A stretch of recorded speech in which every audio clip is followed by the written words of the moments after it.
This is day 13 of Soulergy, Power of Prayer. Ik ben Bea. My name is Bea. I'm one of the pastors of Pinnacle Village.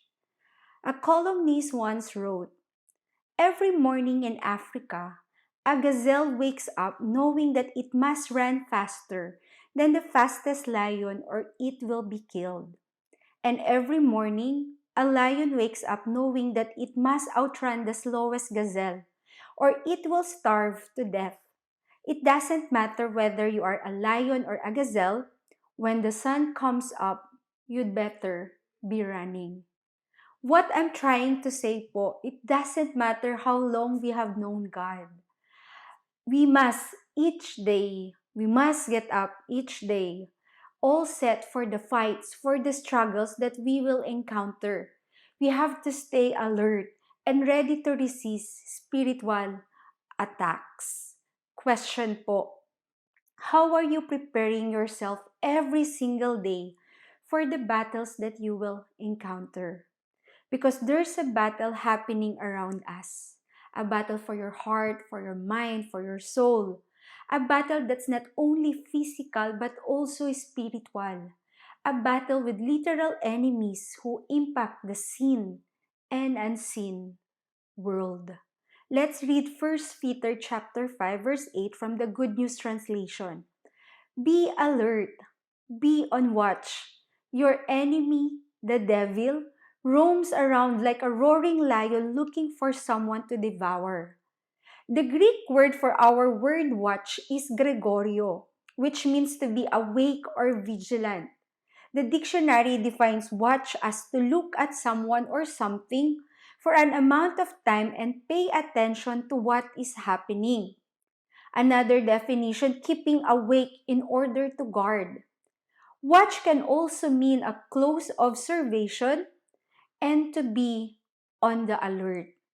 Peter warned us to be vigilant because our enemy desires to consume us. Sino po ba ang kaaway na ito? Who is this enemy? Let us read First Peter chapter 5 verse 8 again. Be alert, be on watch. Your enemy the devil roams around like a roaring lion looking for someone to devour. Hindi po sinabi na the devil wears Prada and he wants to give fashion tips. Kaya ang ganda po ng sabi ni Charles Swindoll, whoever lives under the impression that Satan doesn't exist is living in a dream world. Throughout the Bible po, Satan goes by several titles. The word Satan, which comes from a Hebrew word, means adversary or kaaway po, enemy, kalaban. The devil means the accuser, the slanderer. Diabolos refers to how he falsely accuses God's people. In the book of Revelation, the devil is called Abaddon and Apollyon, meaning destroyer. Titles that refer to his destructiveness. These labels po for the enemy describe him as a dangerous, destructive deceiver who slanders and accuses us at every chance and every opportunity, especially po during our time of prayer, even our intimate moments with God.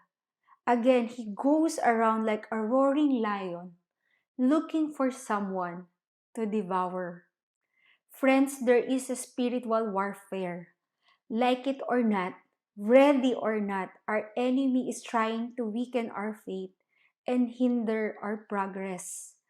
Satan cannot destroy your soul, but he can demolish your effectiveness, your fruitfulness. And he does so by building strongholds in your life, our lives po, that influence your thoughts and actions, eventually enslaving you to sin. Satan's primary objective po is to destroy those of us who belong to Christ. Being watchful po in the New Testament is frequently linked to prayer. Being alert is something Jesus po spoke on the night of his arrest. Matthew chapter 26 verses 40 to 41 from the Good News translation. Then he returned to the 3 disciples and found them asleep. And he said to Peter, "How is it that you three were not able to keep watch with me for even 1 hour? Keep watch and pray that you will not fall into temptation. The spirit is willing, but the flesh is weak." Jesus wanted them po to watch and pray, to stay alert and be in prayer. He was entering into a difficult time, and the presence of his friends would be an encouragement po to him. Alam po ni Jesus that disciples, they also needed to pray because danger po was around the corner. Pero ano po ang nangyari? Their eagerness to stay faithful would be no match for their flesh. The spirit is willing, but the body is weak. Quoting Dick Eastman po, sabi po niya, books on prayer seldom discuss or even mention the importance of watching in prayer. Yet Jesus commanded us to watch and pray. He made it clear that watching was to be a specific element of prayer, something as important to prayer as thanksgiving.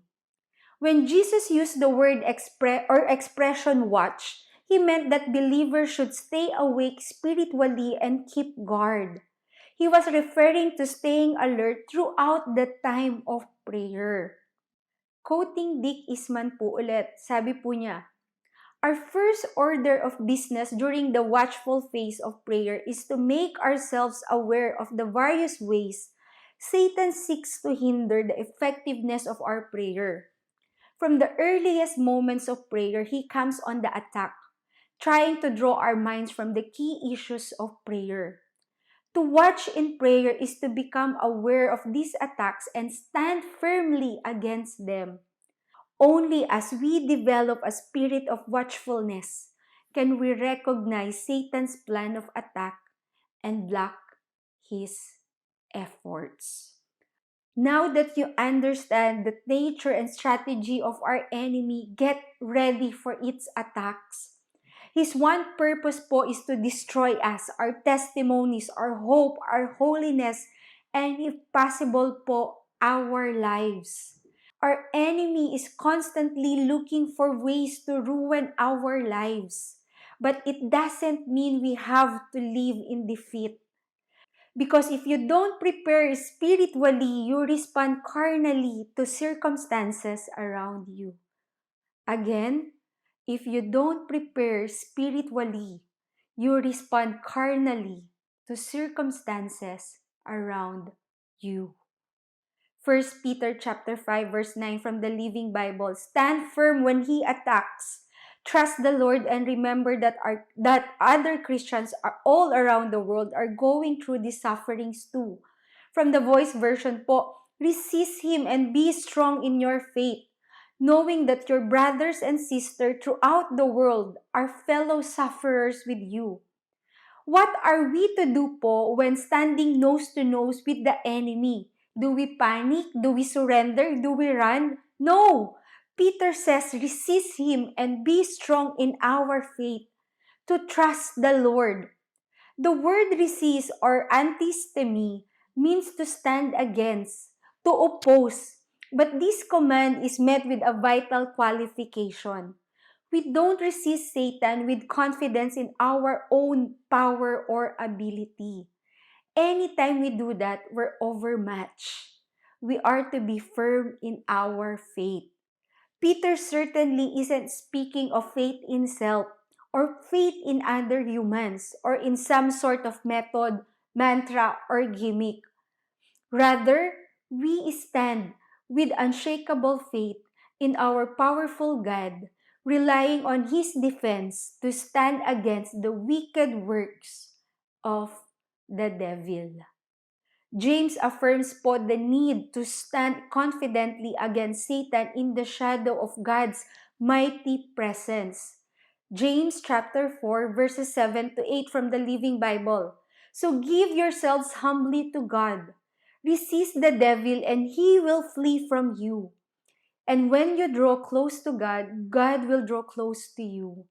Wash your hands, you sinners, and let your hearts be filled with God alone to make them pure and true to Him. And His And Paul po, in his letter to the Ephesians, he expresses the same wise guidance. Ephesians chapter 6 verses 10 to 11 po from the New Century Version. Finally, be strong in the Lord and in His great power.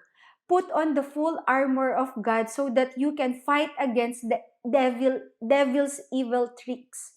Our fight is not against people on earth, but against the rulers and authorities and the powers of this world's darkness, against the spiritual powers of evil in the heavenly world. Peter, James, and Paul all knew that believers po can experience decisive victory over Satan. Alam po nila na bagamat hindi po natin kaya sa ating sariling lakas, when we turn to our Lord and draw on His limitless power through faith, we can stand against the adversary. 1 Peter chapter 5 verse 9, stand firm when he attacks, trust the Lord, and remember that other Christians all around the world are going through these sufferings too. Peter adds po another source of strength, the confidence that comes from knowing that we're not fighting alone. Remember that Christians all around the world are going through these sufferings too. You do not suffer alone. Quoting Charles Swindoll, ito pong sabi niya, our hope is strengthened when we remember that believers are standing shoulder to shoulder with each other across the globe in the same spiritual battle, enduring the same kinds of suffering, facing the same kinds of obstacles, experiencing the same kind of victory. The strength that comes from God's caring and praying community cannot be appreciated enough. We're a platoon of vigilant soldiers po watching each others, awaiting a victory assured by the power of God. We need to better understand these attacks of the enemy on our spirit and how to resist them. Prayer warriors, our God is greater than the doubts that clutter our minds. He is greater than the enemies that hinder our plans. He is greater than the heartbreaking situation that's currently consuming our thoughts. Remember, you are not alone. Quoting Warren Wiersbe, sabi po niya, sooner or later, every believer discovers that the Christian life is a battleground, not a playground, and that he faces an enemy who is much stronger than he is apart from the Lord. Let's discipline ourselves po to build up our prayer lives. Keep alert reminds us that we are on the spiritual battlefield and we need this constant communication with our Lord. As we close our time together, friends, to watch in prayer is to become aware of the spiritual attacks and stand firmly against them. There is a war happening all around us, a fight for our hearts, for our mind, for our souls. But greater is the one living inside of us than the one who is living in this world.